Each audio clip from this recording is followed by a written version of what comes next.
to go back and revisit these things.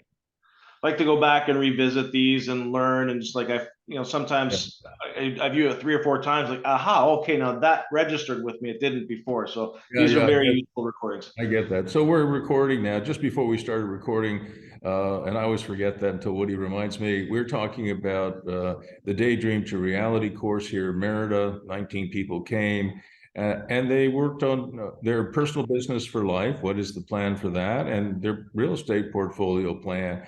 And as I said to you, Woody, just before we started recording, what was nice about the week is that it wasn't just me lecturing, it was also people co-coaching each other, peer-to-peer coaching. It was a fantastic experience. And everyone enjoyed it so much, we're going to write a book about the experience. So it'll be, and somebody asked me, what's it going to be called? I said, what do you mean what's it going to be called? It's Daydream to Reality. How to turn the daydream to a reality. So I said, there can't be any other title. And everybody laughed. And so that's the name of the book. Eventually it'll come out probably next year. Okay. So that was successful. And as I said before, I wish you and Michelle had been here because not only would you work on your personal business for life and your real estate portfolio like everybody else did, to gain more financial freedom and maybe more free time. But I've gotten to know you quite well, and I think you and Michelle too would have made a huge contribution to the group. The group dynamics are really important, and as I said, it was an experimental course, but it worked well. So maybe another time. Yeah. So anyway, Talking about the blog. yeah, I was talking about the blog, and Woody has started a blog as part of the Village website, which I read the first 2 or 3 articles, Yeah, and there's three.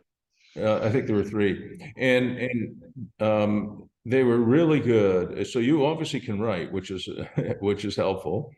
And the focus on it, I really like because you and me are both in the side hustle business, right? I mean, you're going to have 10 workshops. I think I have 8 workshops or 9, and these people all have side hustles. And one of the things that I think you will do is because you're such a whiz at marketing, for example, is you can coach your clients, maybe for money or maybe just because they're tenants for free. It's up to you. And you could coach them how to improve their marketing, how to improve their sales. If your tenants are more successful, guess what happens to you, Woody? It's the what's good for the goose is good for the gander, right? I There you mean, go. that's you grow, And we grow. so I think that because you know so much about marketing and sales, and you're so good at it, that if you focus your blog, in other words, some blogs are, they'll give health advice and they'll give travel advice and then they'll give some business advice. Well, I guess that's a general blog. But if you make your blog, which I think you're going to, focus on what are side hustles that work, give me some examples of side hustles that work. That's people will come to that blog whether they're at the village or not. And if you show them how to improve their marketing and their sales, if that's the focus of the blog, I'll certainly want to contribute to it if you want an article. Yeah, I would welcome that. And I'll send people to the blog because I'll say, hey, if you want to start a side hustle, check out Woody's blog. Okay, yeah, I think that would be a fantastic idea. And I have learned over a number of conversations with yourself about what some of the side hustles are. So, for example, building guitars from cigar boxes and Yeah. pens. So, I mean, the list is essentially limitless. But I'd like to be able to, and I'm sure that I could research this, but I'd like to leverage a little bit of your experience as well. Is what are some of the most common, most profitable side hustles to start that I could say, if you're one of these 5 groups, this is for you? Well, I mean, it's pretty simple, really. I mean, anybody who has, say, for example, a registered massage therapist, almost all of them make money. Yeah. You don't need a big commercial store. I mean, you know what it costs to rent a unit in a plaza. It's very expensive.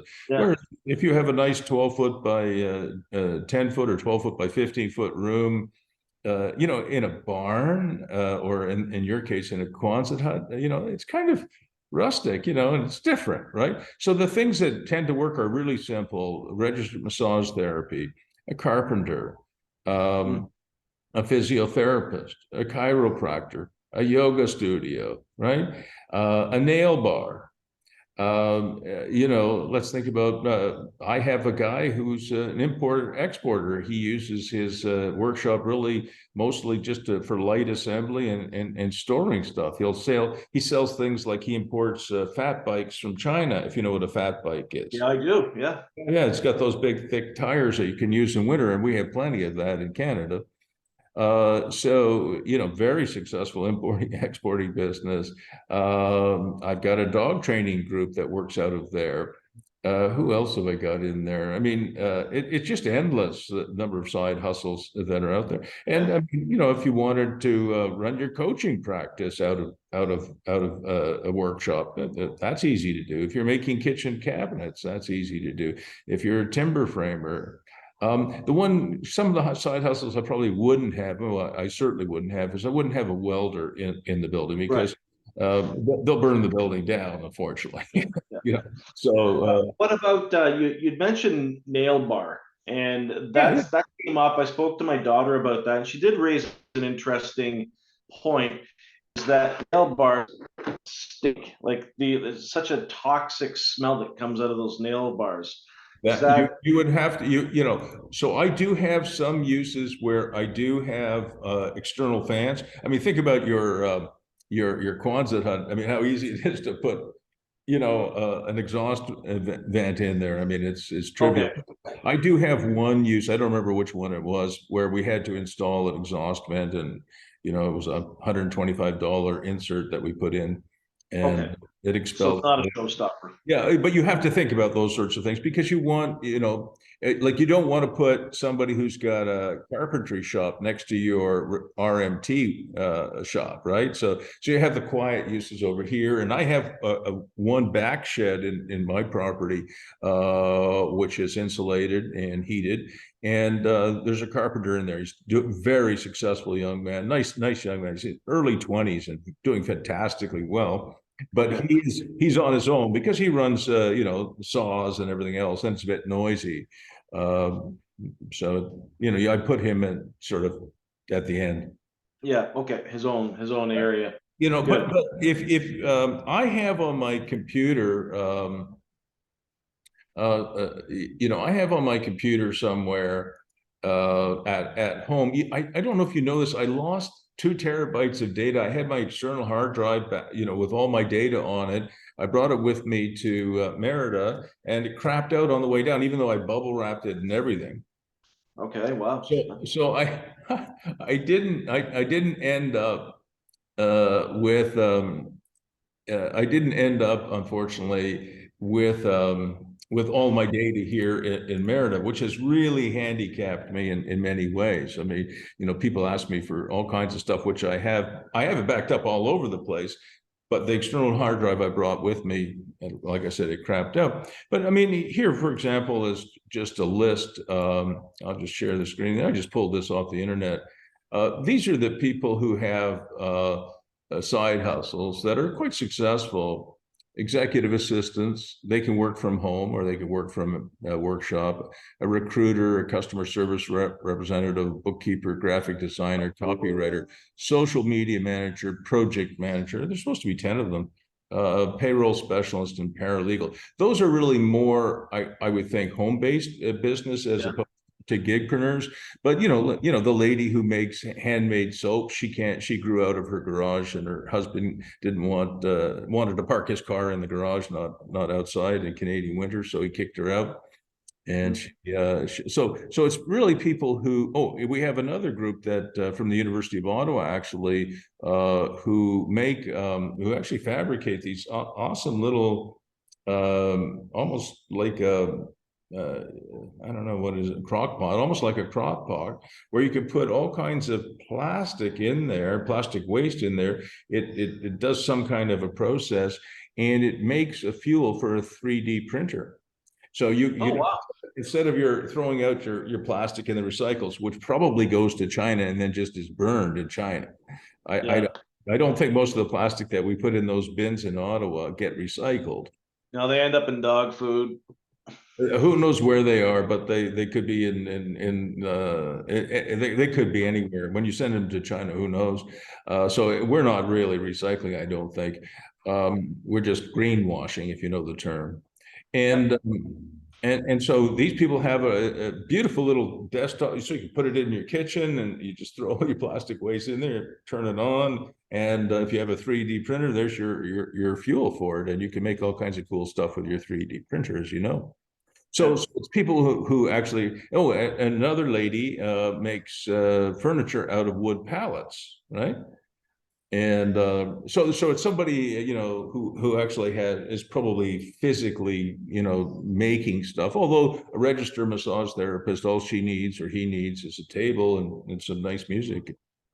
Yeah, that I like that, because one of the goals that I've set for myself, and I'll share this with you, is I want to be putting at least one blog out a week, Wow, right? that's So, and that's a lot, and but I'll write them. I can do 2 or 3 in a day once in a while when I get a stroke of genius. Then I can massage it over the next 2 or 3 weeks and then publish it. So I've got a rolling list of drafts already in my perfect. folder. But one of the ideas that I was thinking of was the whole notion of the side hustle and building on that, and looking at like who would be good prospects for the village. And it doesn't have to be a dog trainer. It doesn't have to be someone who makes guitars out of boxes. It could be, like you said, an RMT, a chiropractor. It could be anyone who, I need to figure out what that niche looks like, and the why the village kind of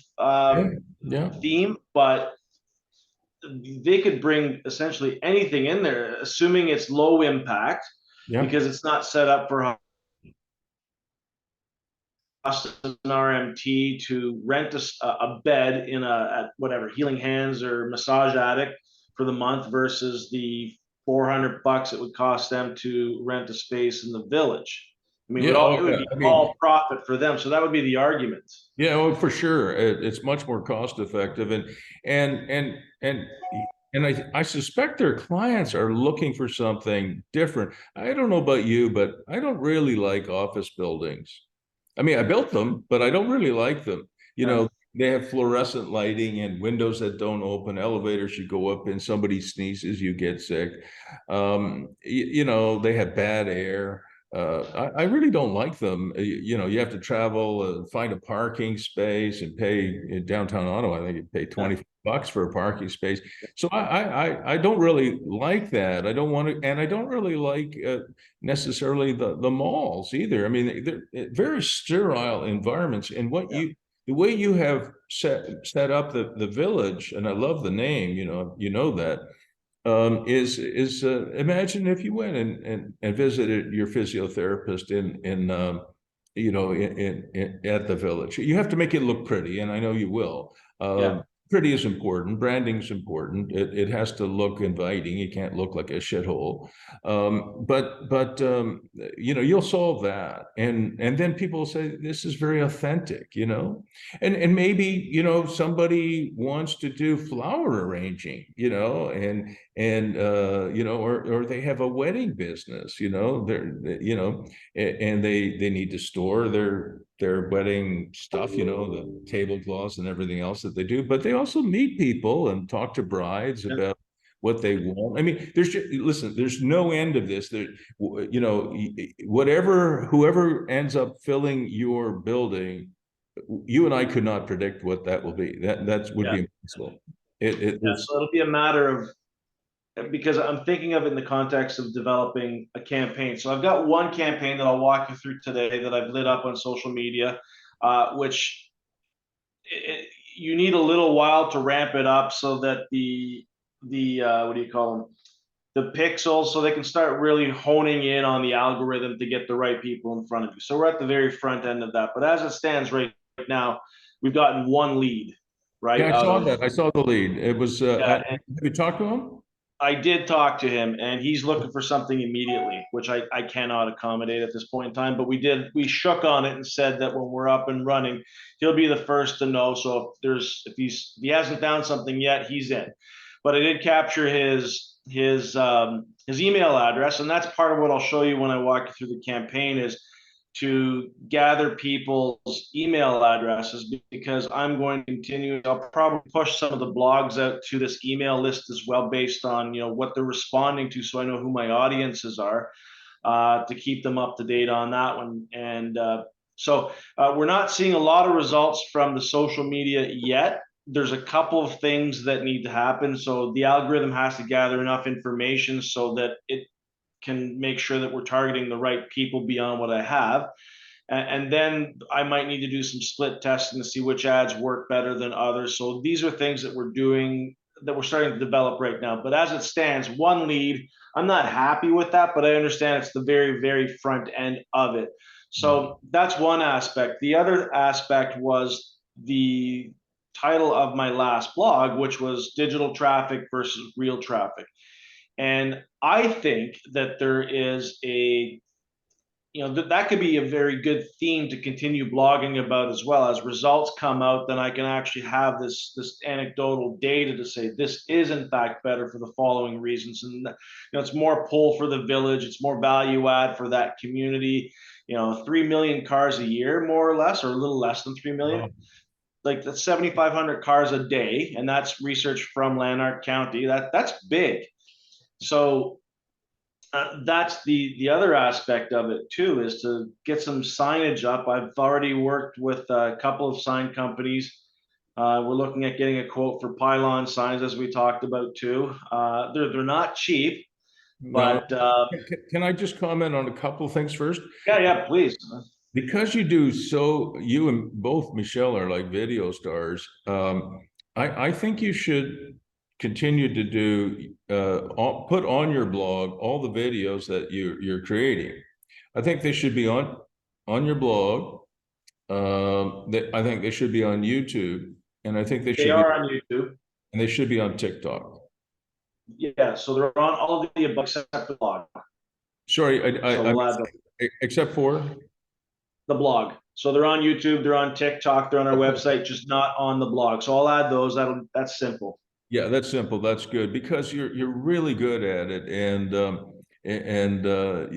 between you and Michelle, I think you do a wonderful job. The other workshop I have rented is, as you know, is to a fashion designer and a seamstress, and she's very successful. And I think I told you her entire marketing is TikTok. She'll release a video of her latest creation and how she made it. It's a short, and she's very good at making these very short videos, so they might last 30 seconds, and she adds nice music as well. And it's a how-to kind of thing. So it's a learning thing. It's not sales. It's learning, it's teaching. But she'll put it out, and she'll get 100,000 views on TikTok in a couple of days. And she'll open her store, her online store for sales, and she will sell out of her spring collection. Her spring collection goes out sometime in March, and she'll sell out that spring collection in about 3 minutes. I mean, it's incredible. She has, I don't know if she's gotten yet to 1 million views on TikTok, but I bet you she's pretty close. And that's where the young people are. And many of them, not just young people, older people too, like me, and you're not as old as I am, but even you don't really want to go back to having a job. I'm sure of that. Oh, no fucking way. No fucking way. And yeah, as I said when we started this, I'd be the worst employee ever. I mean, I've been an entrepreneur for 40 years, and I certainly don't want a job, and I would be terrible at it anyway. Because entrepreneurs are, the reason that entrepreneurs become entrepreneurs is so they can exercise the full range of their creativity. That's the real reason. Now, you want to make more money too than you could if you had a job. But why take on all the stress of being an entrepreneur if you can't make more money? So money's important. I'm not denying that. But it's really so you can exercise your full range of creativity, which you can never do in a job. yeah. I like it in this stage of my life where I am right now, Bruce, to being. This goes back quite a while for me. Probably it's obviously the same for you. It's kind of like being in grade 9 again, Yeah, it right? is. It's Right? exactly like Like grade nine. That is a very what? good comparison. No, wait a second. One more thing. Something else that you said, I just want to Yeah, underline it. And that is building an email list. yeah. People forget. I mean, I want to underline two things. One, people forget that email still works. Oh yeah, very Um, effective. and the Ottawa Senators have a 600,000 person email list, and if they have some seats that are left over for a concert or a game, they say, listen, if we've got a few seats and maybe they're half price, if you want them, let us know. I mean, it's a very powerful thing. And then advertising in the real world, like having on-site signs. You remember Chris Long you've seen his Yeah, signs, yeah. RV parking, equipment parking, contractor yards, all the stuff that he's got right along the fence there. And Bank Street's even busier. I mean, you've got 7,500 vehicles a day, which is fantastic. I don't know what Bank Street would be, probably 17,000. And, Oh yeah. people go by there and he filled up 9.5 acres of contractor yards. I don't think it took him much longer than a year. Yeah. And then now he has a waiting list. Yeah, exactly. And I saw his website. He's got that listed, waiting list on a few different items. Yeah. So the traffic is one of the things that, and the signage is one of the conversations that I had with a vendor in Smith Falls, Howling Signs, and we talked about getting a quote What for. a great night. Great Yeah, night. yeah. They actually did the original sign for the village. Well, not the village, but for the property that was there. That they did that sign years ago, so they're familiar with it. But one of the things that we ended up doing is talking a little bit of shop too, saying so. I'm explaining the vision about what the pylon sign is going to do. So there's going to be the village, that's the marquee, that's the anchor store, that's the community. So that's going to have prime real estate because I'm advertising my business, as you know. With the pylon signs, it's going to be whoever else happens to be in there, Joe's cigar boxes, soap, cream, whatever you have, right? And along the fence too, there's not going to be a square inch of real estate that's not going to be monetized if I have anything to do with it, which I do. So we talked about if you give me a pylon sign and as people come and go, I'll give you exclusivity on that pylon sign. So anyone that wants to put their little piece of real estate on that sign will go through you, and these are the specifications. So we'll have that community. In exchange, what I ask of you is when you're building signs for people, contractors, anybody else, I want you to make sure that they understand that there's a place called the village where they can store their shit, apply their craft. And so just as that conversation began, and I go back to the whole notion of bucks, right, that you talked about in your book as well. He said, you know what? I'm actually buying I don't know the exact terminology, but I'll just describe it, a wood planer for my shop right here. And I'm going to rent that space out or the planer out to people who can come and use it here. But you know what they're going to need? They're going to need a workshop to go take this plain wood and do something with it. So now we've got this kind of like this symbiotic, you feed me, I'll feed you opportunities and leads conversation. That's just with the sign vendor. And So the other thing too that you might consider, this would be a little bit further down the road, I think, is you might consider dropping some uh, little postcards off that introduce the village to some of the houses that are close to the village, which is basically all of Smith Falls. I mean, you're 3 minutes from the center of the city. yeah, So pretty much everybody in Smith Falls or in Ottawa or New York City, I don't care where you are, have too much stuff in their house. Everyone, yeah, right? And you go into everybody's garage. I bet you if I went into your garage, there'd be stuff all over the place. It certainly come to my garage, you'll find a lot of stuff in there. And so you might drop off, you might do what's called a mail drop, although you could do it yourself, where you can print up, nice postcards, just literally that size, and you can drop them off door to door. I used to print up 5,000 at a time, and I'm a little lazy, but so I use the mailman to deliver it. I paid for that. It's quite expensive, but I paid for it. And a lot of those people who have too much stuff, the reason they have too much stuff is they have a side hustle. Like the lady who makes wood pallet furniture, she saw one of our postcards, and or maybe her husband did, and they had wood pallets in the backyard. They had them in the garage. They had them in the friggin' dining room or living room. And I think it was her husband who said, "Hey, honey, you ought to check out this workshop, which is a few kilometers away, and maybe you ought to move your business outside." I mean, it's outgrowing the house, right? I mean, Yeah. become so. I'm not saying you should do that now, but in terms of real life advertising, at some point, just to get people to know more about the village, and certainly wherever you see somebody who has an RV in the driveway, or they've got like a dump truck in the driveway, or a front end loader there. I would certainly drop a card there. Hey, if you need to park your equipment somewhere, we're just down the road 3 minutes. Yeah, we've done that with the business cards with the QR codes on them. We actually did the round Smith Falls. We went into Home Hardware. We went into a few of the different stores there. They've got the pin-up boards, so we left some cards behind. We can track where we're getting those scans. So had a few people that have actually, no leads from them, but when I see my website, whenever there's a visitor, it pops up directly onto my phone. It says someone from Smith Falls and So Yeah. So I mean, I think, and one of the things about marketing, and you know it better than I do because you're an expert, is that it's repetition. And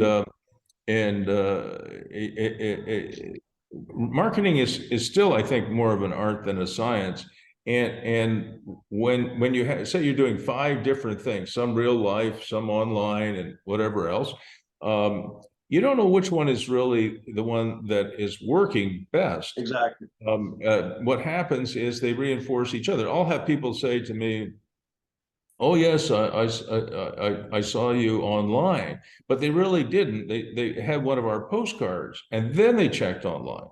So if you stop distributing those postcards that we used to do, your website visits go down, right? And you think, "Oh, I thought it was just my Google ads that were working," but it wasn't. It was some of the stuff, or it might have been the signage that they saw. So they drive by the site, 7,500 cars, and they see the village and the website there. They check it out, and they said, "Oh yeah, I just found you online," but they didn't. They actually drove by. So don't get disappointed if you're doing a bunch of different things, as long as you're getting the results. And one lead is like I said, all you need is, in my opinion, is to put the first or second or maybe even third person in there. The building will just fill up like that, because word of mouth is powerful too. Oh, yeah, absolutely. And so you'd mentioned RVs as well. So RVs, boats, cars, heavy equipment, inventory, whatever, like tools, that kind of thing. Would RVs and boats, I mean, is trying to figure out the best way to say that. So the way that we looked at the cap rate analysis when we were doing the village together was based on storage yards and barns, or sorry, workshops. So in your opinion, your experience, RV storage and boat storage, is that something that is a sustainable, profitable model too? I mean, am I better served? Yeah, Because I get it. I get the question. Let's do some numbers, okay? okay. On 1 acre, if you had 1 acre, a fenced yard that was an acre, because you have 6 acres there, right? Yep. Or 6.5. even a half an acre. Half an acre would be the minimum. Maybe you would fence a half an acre. And generally speaking, I think you can put about 80 RVs, loaders, trucks, boats on an acre. I think some people can get 85, and some people are even more efficient, but let's assume it's 80. Okay. So on a half acre, maybe you could put 40 boats, RVs, whatever, in a half an acre. I guess you could probably do that. And maybe more. I mean, it depends how careful you are about parking them and doing that. But let's say you got 40. I had a RV boat equipment parking lot on Carling Avenue at one point. So I was able to charge quite a bit for parking there. I think I was charging, this is some years ago now. I think I was charging $120 a month, but you wouldn't get that in Smith Falls. You might get, say, $55 a month, right? Something like that. Yep. So let's say you had 40 in that half-acre compound at $55 a month. So just multiply 40 times 55. What do you get? 2,200. Yeah, 2,200. And multiply that by 12.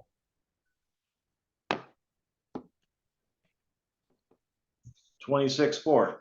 Yeah, so it would add $26,400 from a half acre.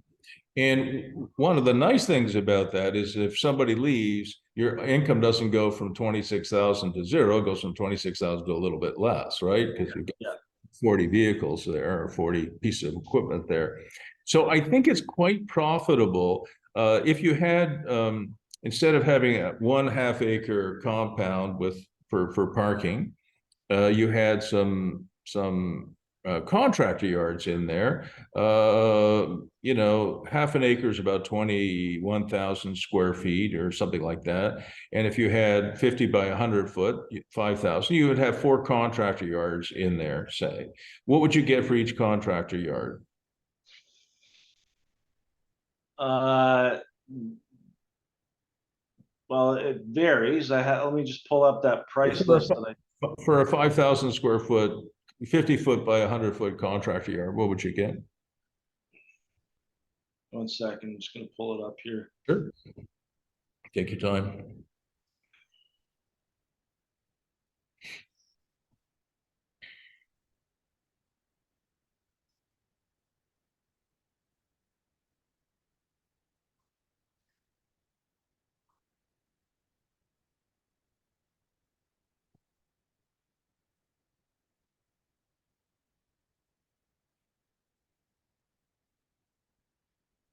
I got to stand up for a minute.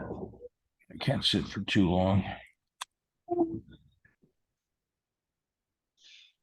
Right. So Bruce, I have the pricing that I shared with you a little earlier. So what size yard was it you're talking about? 50 by 100. 50 by 100 would be, looks like 545 a month. Yeah. So multiply that by 4.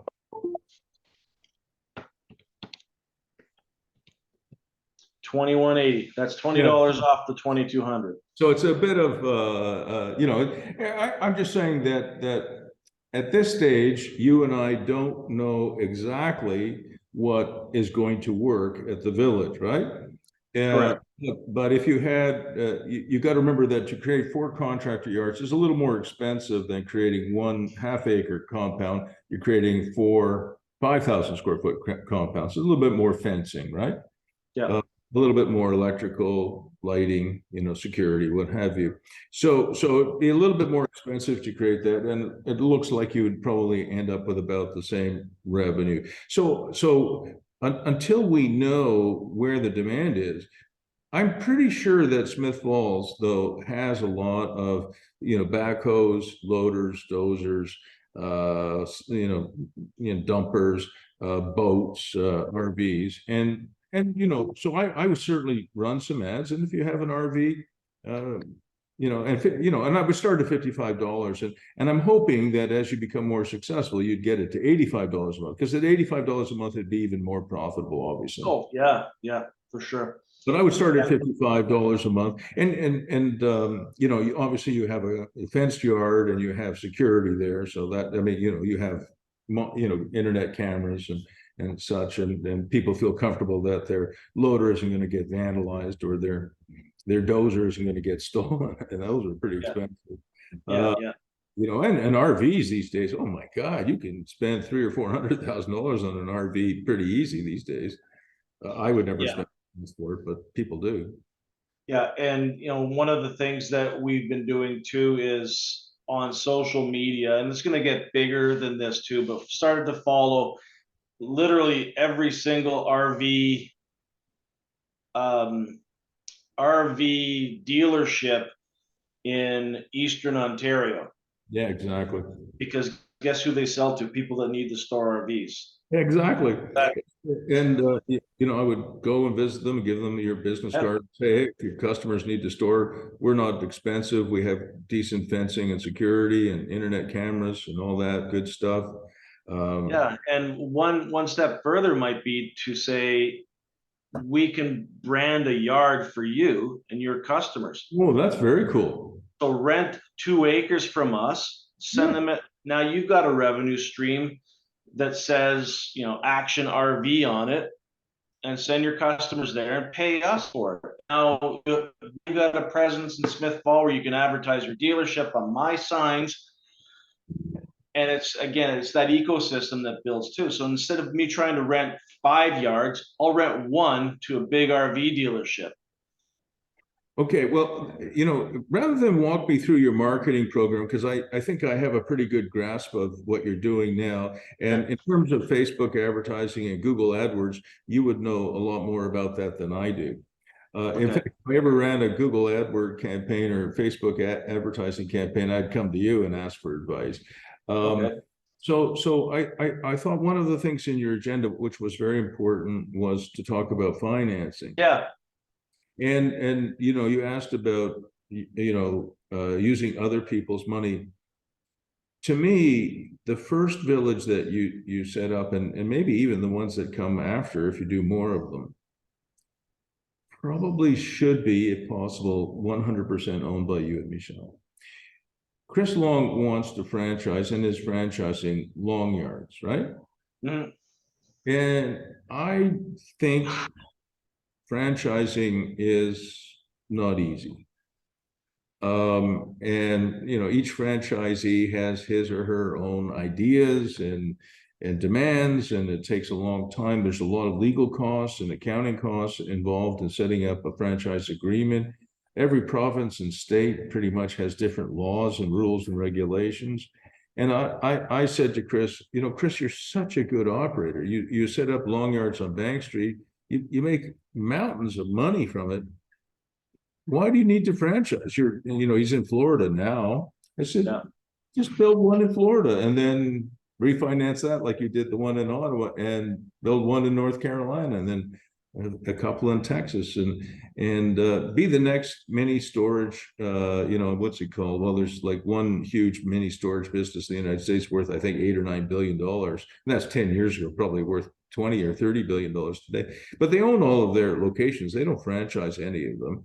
But he wanted to go the franchise route. He felt it would be easier. I'm not sure that that's accurate.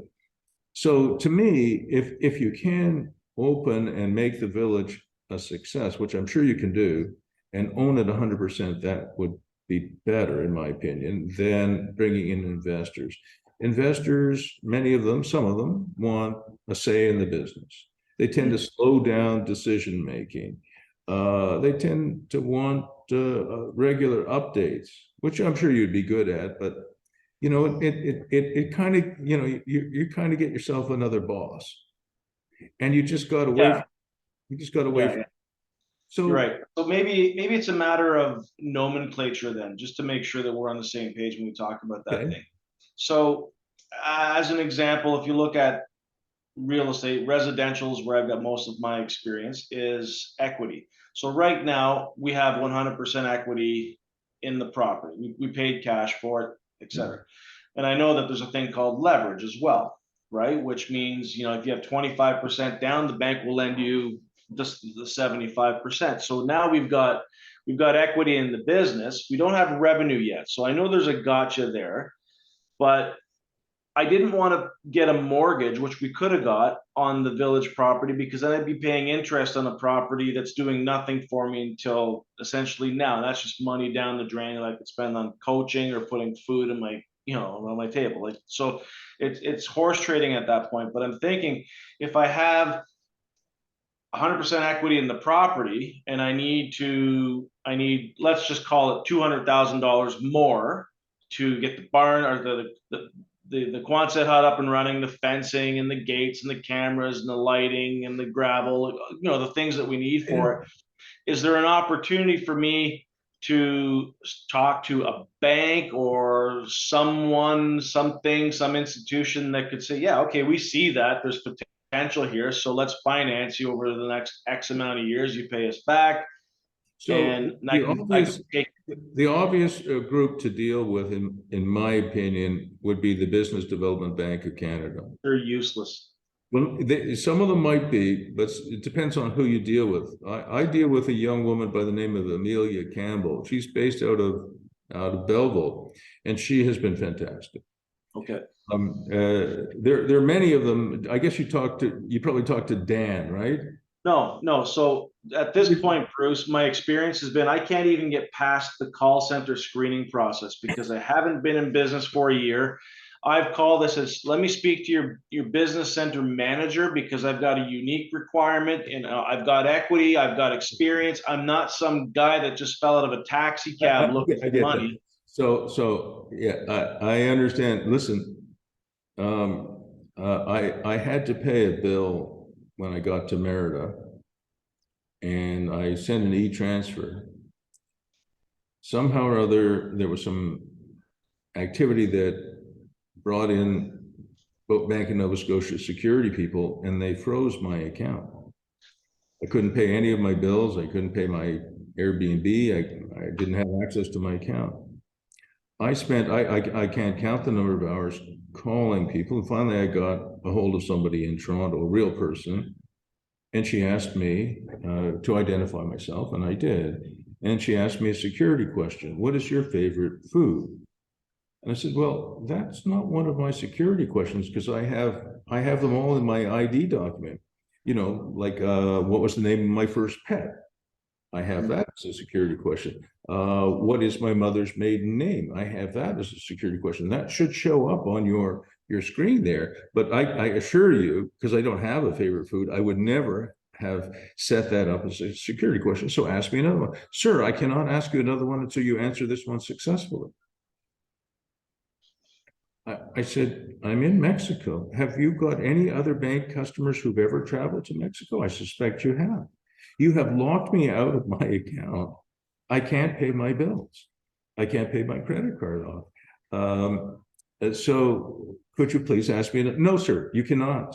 We need to know what your favorite food is. I said, well, your system is producing a question that I never set for myself. I'm sure of that. Well, so I couldn't get anywhere. So I was actually going to have to fly back to Ottawa to go to my local branch to deal with this situation until I called up one of my daughters.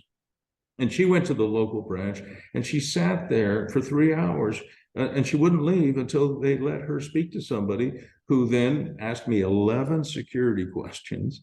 And finally it felt that she was talking to the real Bruce Firestone. And then she was able to, over the next 2 hours, to battle it out with those fuckers in Toronto and get me access to my account.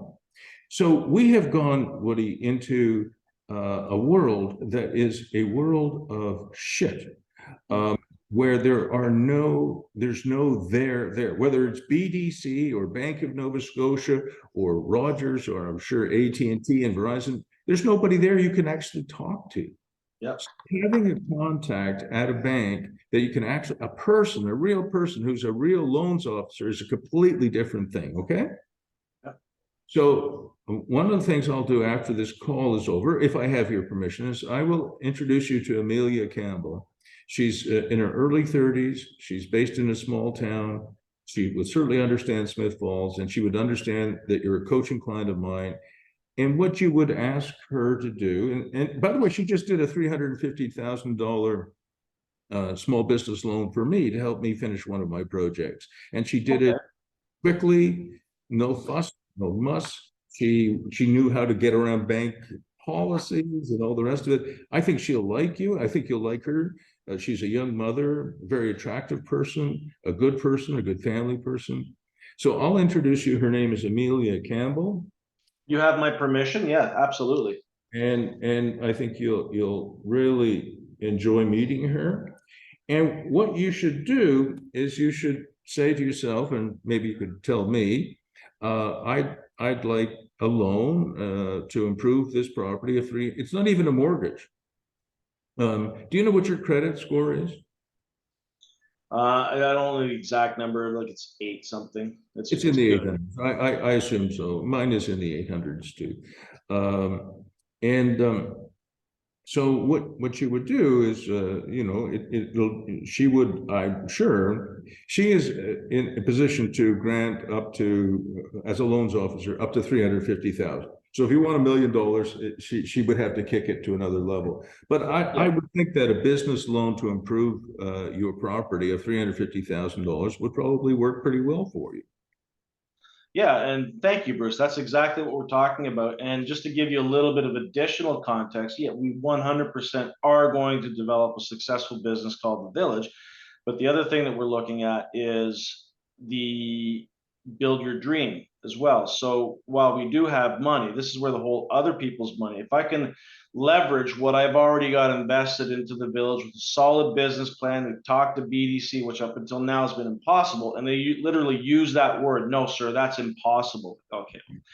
So now use their money, and guess what? If there's an opportunity for me to work with Adnan and yourself for something in Mexico, I've got money that I can now use to that end too, and have two things going instead of Yeah, being balls deep 100%. only in No, one I, spot. I agree with that. And you have many other financing options. It's not just BDC. You can certainly put a home equity line of credit on your rental property or on your home if you wanted to. So you have access to other cash if you need to. Have you ever arranged a HELOC on either property? I have a HELOC on my primary residence. Yeah. How much is that? How much is your HELOC? I think I've got about 400 and some odd $1,000 available to me. And how much of that have you used? Zero. Yeah, there you go. And you could arrange a HELOC on your rental property. How much, if you wanted to, could you arrange for on that? 300. Yeah. So I think you should do that. And just to have it. And you can certainly talk to Amelia. As I said, after we finish our call, I'll introduce you and the concept of the village. I'll show her your website.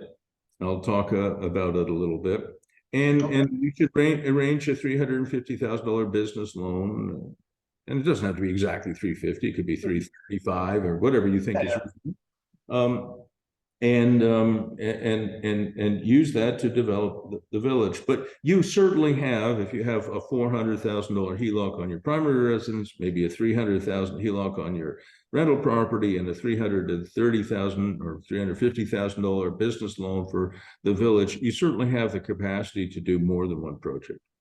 Yeah, and that's really what we're thinking of here, Bruce, is how do we light this thing up and get out of the mind space that I have been in up until now, which is, like protect and conserve and, be smart about it, which I will continue to be. But the theme that you and I have developed together is I don't know what I don't know. So if I could increase the speed or pave that path to cash 100%. exponentially quicker, I'm good. I agree. So to me, the two priorities for you and Michelle are clear as your coach. Now, maybe I misconstrued them, but I think is to make the village a successful business and to find some kind of a getaway south. And what that looks like, I don't know, and you don't know either. The Belize opportunity, I thought, looked very dubious to me. Did not look like something I thought was a good idea. But we would need to go into more detail, and maybe I could be convinced that it is a good idea. But what I think, knowing you a little bit and knowing Michelle a little bit, what I think you would do in southern property, whether it's Belize or it's Mexico or the Dominican Republic or Costa Rica or Florida, wherever it is I think, because you're so independent, Woody, I think it has to be something that you do with Michelle on your own. I don't think you want any partners. And you have the capacity because you're careful and you think things through. More so, you're more so than most, I have to say, is I think you would find, maybe an existing property that you like in Florida or Mexico or the Dominican Republic or Belize that already exists and it needs renovation. That's a hell of a lot faster and a hell of a lot easier than building something from scratch. in a country you don't know. And you don't know Florida as well as you know Ottawa or Smith Falls. Right. You don't know Belize at all. I know a little bit. So I could tell you that here in Merida, for example, there are, I think, thousands of Germans, Brits, Spanish people, Canadians, Americans, Dutch, here in Merida, who are buying up all of these beautiful, fabulous haciendas, fixing them up because they need a lot of work, and they live in them for 1 to 3 months a year, and when they're not there, they rent them out and make some money with them, right? Yeah, yeah, Exactly. That is not a complicated business model. It's not easy to renovate, but it's a lot easier to renovate than it is to build from scratch. Anywhere. All right. Okay, yeah. So I think the priority for you this year should be to get the village up and running and profitable. A secondary goal would be to learn about what you and Michelle are going to do to create that daydream to reality thing, to have a southern getaway. That not only is a nice getaway, it's not a condo in Florida. It's not a double wide in a gated community in Florida, which doesn't allow you to put it on Airbnb when you're not there. It just sucks money out of your jeans. That Robert Kiyosaki would tell you, and I would agree, is a terrible idea. You're paying condo fees and community association fees, and you can't rent it out when you're not there, or you have to put it in a rental pool. And those rental pools, generally speaking, are a ripoff, right? The only people who make money are the developers and their property managers, and they take shit care of your property. We're in a nice Airbnb here in Merida. It's very nice, but you can tell it's run by a property management company, because the crockery is chipped. We have plastic plates. There's a lot of maintenance that their dryer doesn't work. There's a lot of stuff here that doesn't work. Their pool is freezing cold because they put it on the wrong side of the property. They didn't put it in the sun, they put it in the shade, and there's no heating for it. I mean, they did so many stupid things, it's amazing. We're having a great time, and it's still a beautiful place, but you could tell it's not run by Woody and Michelle or Don and Bruce. I mean, if we ran this, it would run differently. So I think your daydream will be something fantastic, but it should be something that you and Michelle own and control, and that it also makes money for you when you're not using it. Yeah, bingo. Yeah, that's exactly it. So, and then after you do those two things, I think the next thing for you is to do a second village. Yes. And you would don't do the franchise thing, don't have the partner thing. You and Michelle, once you know how to run one, look, I think I've mentioned Ruben and Mary Lou, North Vancouver investors, who I've been coaching for quite some time, and they now have mini storage places all across Canada, and they're such good operators that they can operate their business from their phone. I mean, they've got, people can go online and book online, sign the contract online, put the credit card number in, get their code for the gate online, go there, open up the gate, go to their storage unit, open it up, throw their shit in there, close it in, put their own lock on it. Ruben and Mary Lou don't see any of these people, and they've got hundreds and hundreds of clients across Canada, and their business is doing really well. It's very profitable. Good. And yeah, that's where we want to get to. So if you think about the village, if you had 10 of them, and wherever you pick for your southern getaway, I think you should have, maybe you have a nice place that that when you're not there you can Airbnb, but not too far away from that might be another village. Yeah. So you combine, because for somebody like that you're a full-time entrepreneur, when you're on holidays, you won't just want to lie on the beach and drink beer. No, absolutely not. You'll want to be doing your blog articles, and if you have a village that's a couple of kilometers away from your nice hacienda in Florida or Belize or wherever it is, or Merida, Mexico somewhere, you put a village there, and because people are into this workshop thing all over the world now. I mean, I wanted to show you just because I thought it would be fun for you to see. I wanted to show you a couple of side hustles here in Merida. Yeah. Just because it'll fire up your imagination, and I hope Michelle will watch this too at some point. Just things that I really got a kick out of. I don't know if you can see. I'll try and share my screen. I don't know if you can see my screen. The silent white angel. Yeah. There you go. All right, hang on. I'll just see if I can make it a little bigger. Oop. Ah, shitty.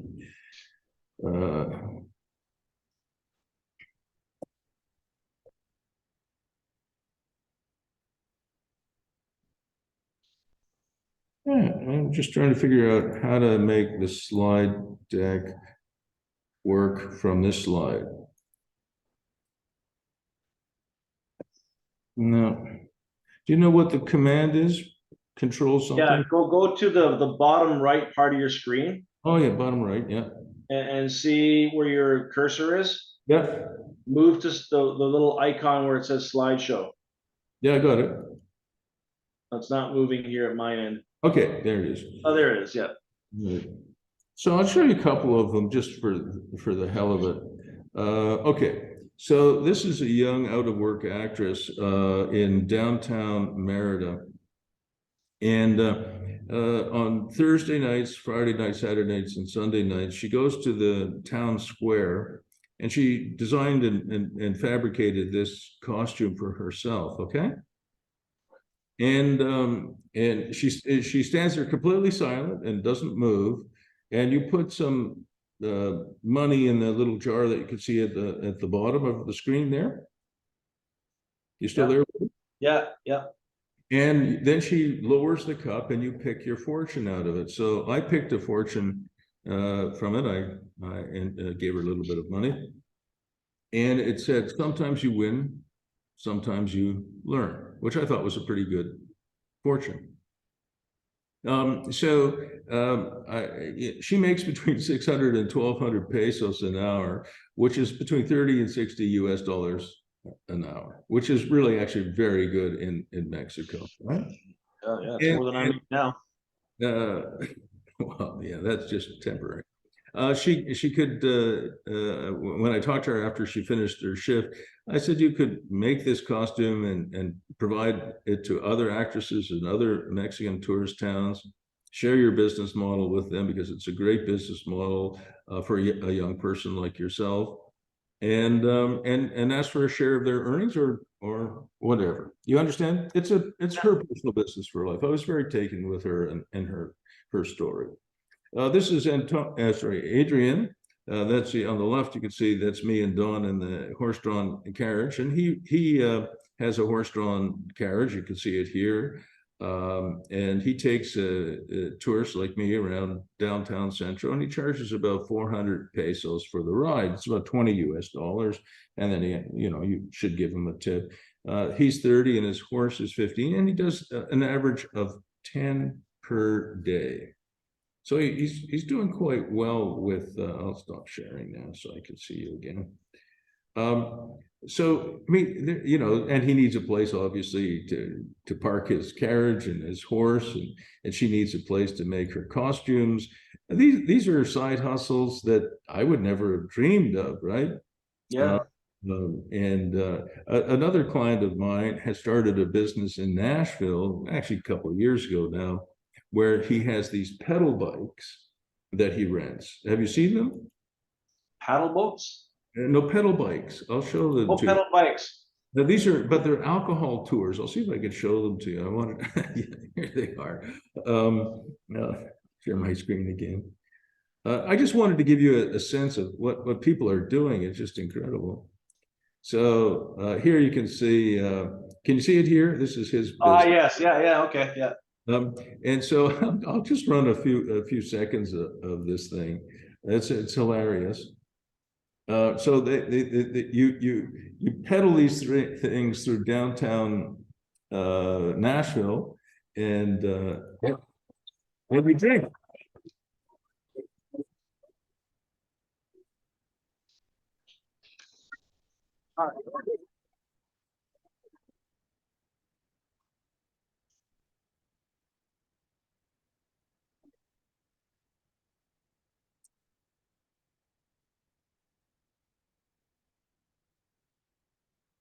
That's enough. So, I mean, he started that business. I don't know how many he has now, but I think he has 6 or 8 of them. And the money he's making is ridiculous. But he needs a place to store those things too, you know. So, Yeah. I mean, there's just, I mean, I can't believe how many side hustles people have figured out. Another one of my friends and clients, his name is Tim Boys. He started a sea kayaking business out of Belize. I think I mentioned him to you before. See, I think you did, yeah. And it's called Island Expeditions, and it made him a very wealthy man. He takes sea kayak tours to the Blue Hole, which is a famous dive place. And he was so successful, I helped him buy a couple of islands down there where, you know, he has his glamping and everything else. And then they go on these sea kayaking tours. And these are real sea kayaking tours. Like, I mean, there's things that I could do, which are, you know, kind of a few kilometers here and there, but there are lots of people your age and younger who are, you know, very strong, and they'll go a couple 100 kilometers, right? And they'll do some Okay, yeah, next level stuff. Yeah, next level stuff, you know, but that's not for the average tourist like me. I would go yeah, a few kilometers on the water and I'd be happy. same. So you know, the number of side hustles that you're catering to, whether it's in Belize or it's in Mexico or Dominican Republic or Florida or Nashville or Smith Falls. I mean, again, we cannot predict how many different types of uses will come. I do think that the real life stuff that you're going to do, you know, the on-site signage will help. Yeah, we got a quote for a coming soon sign. I don't know what the material is. It's corrugated plastic or something with their logo, but it's going to be, the dimensions are like 15 feet by 10 or something that That's we'll put huge. at the base of the existing sign until the pylon sign comes. But it'll be, we're figuring out what we're going to say, but it'll be coming soon on both sides. So no matter which way you're coming from, and it'll be like storage solutions and with a phone number and a website, something we need to figure out exactly what we're going to have. But while we wait for the social media to kick in and for the pylon signs to come in and for customers to come in, I want 7,500 cars a day to know that there's something big coming. Yeah, and if you don't mind, when you have a design for the sign, send it to me, okay? I will. It should say, rather than call this number, it should say text this number or email us. Because as you know, a lot of people are shy. So I would say text or call 613 blah blah blah, or email blah blah blah, and I would say, you know, contractor yards, equipment storage, RV storage, workshops. I mean, I would list them. Yeah, I like that. I just want to be mindful of, because one of the things is eyeballs from the road, right? They can't read everything unless they slow down to do it. Here's what'll happen though, because you got to remember, I've been in the real estate business for a long time. Yeah, bring it on. If people are interested, I'm telling you, they are going to stop and they're going to write stuff down. Okay. So you're right. It shouldn't be the print size, the size of the old phone books. Nobody knows, you know, it shouldn't be, my wife calls it mouse print. It shouldn't be that. But you know, you're going to have a headline, and then you're going to have a few bullet points, and then you're going to have text or call, email, and if they're interested, guarantee you they'll pull off to the side of the road and they'll sit down there and write it down, or they'll take a picture of it with their phone. That's what I do, and that's what I've seen it happen thousands of times. Okay. Oh, good to know. Good to know. Thanks for that. So just quickly on the phone number, I have a 416 telephone number, which is a Toronto number, and people from 613 know 416, and being an expatriate from Toronto, I don't want people to think I'm some big Toronto, you know, big swinging. Should I get a 613 number or 343 number? Do you have, I mean, I don't know, would Michelle be comfortable taking those calls? Does she have a 613 number?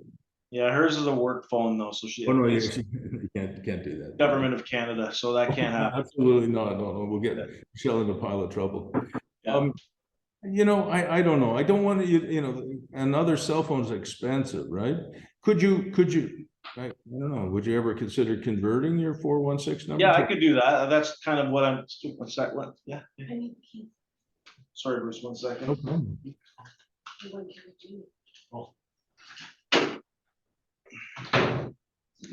Someone needs keys. Yeah, I could have it converted to a 613. Well, although 613 numbers are now out of fashion, you can't get them anymore. So it would have to be like a 343 number. But I'm just thinking like the 416 number says Toronto. Oh, it absolutely does. You know, one of my daughters has a 416 number and she lives in Ottawa. It actually helps her, but yeah, I understand that. So 343, yeah, I think I wouldn't pay for it. You know, yeah, I wouldn't pay for another cell phone. Yeah. Okay. Good. Fair enough. Good. Good to know. What did you decide to do on the electrical side? So this week I have a meeting. The date's yet to be determined because today's family day in Ontario, so everybody's off today. Yep. But I have a contractor, Eldridge Electric. I interviewed 3 electricians last week on site.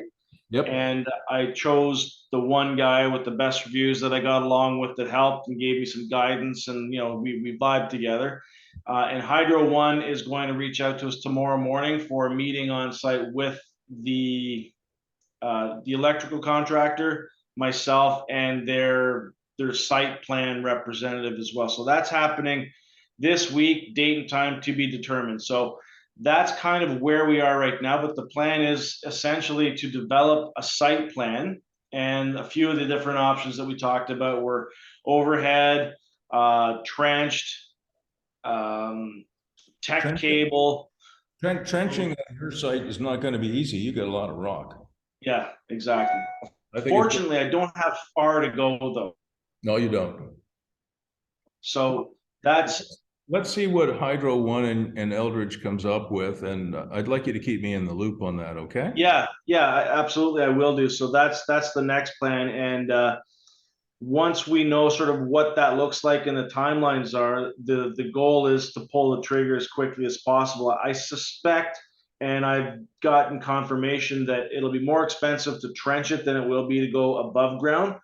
However, some of the things that I hadn't thought about, you don't know what you don't know, is, well, what if a truck goes out with his loader wide up and for some reason the ground hasn't been properly put in place? You're going to start frying people. Oh, well, that's a good thing to be aware of. So keeping it underground might help with the property valuation longer term. I don't know, but well, I know that underground wiring is almost always better in the sense of you know, if there's a storm, you're probably not going to lose power. So you know, I think Sweden is converting their entire national grid. They're burying the entire national grid because Sweden has even worse weather than Canada, right? They're like Stockholm is almost on the 60th parallel. It's way up there. And they've got the North Sea, and the winds or the Baltic are just ferocious, and it's getting worse apparently. So probably if it's not cost prohibitive, you know, if you can bury it, that would be better. But yeah, cost prohibitive, you know, what we have to do, what you have to do is you have to get into business. And you know, if you ever wanted to bury the wires 10 years from now when you're floating in money, maybe that's when you do it. I'm just saying that we have to get you going and operational. You know, we're hoping, I think, for June 1st, if that's my recollection. That is it. Yes. Yeah. Okay, so what I'm going to do is I'm going to put this on YouTube unlisted. Hope you gets a chance to watch it as well as yourself. Keep me in the loop on electrical and anything else. Let me see the sign that you designed for the, you know, this huge sign that's going, the temporary sign that's going up. Let me see that. Yeah. And I'll introduce you to Amelia Campbell in about 10 minutes. Okay, that is perfect, Bruce, and I'll keep you up to date on the blog too. So if ever you want to do a blog contribution, we can figure out how to make it work. Yeah, well, no, for sure. What I'll do is if you reach out to me next month sometime and remind me, I'll have a few blog articles that you can just repost them. I'll just say guest post by Bruce. Yeah, absolutely. We'll do. Okay, Bruce, thanks very much. Enjoy Mexico. Thank you. Be well. You too.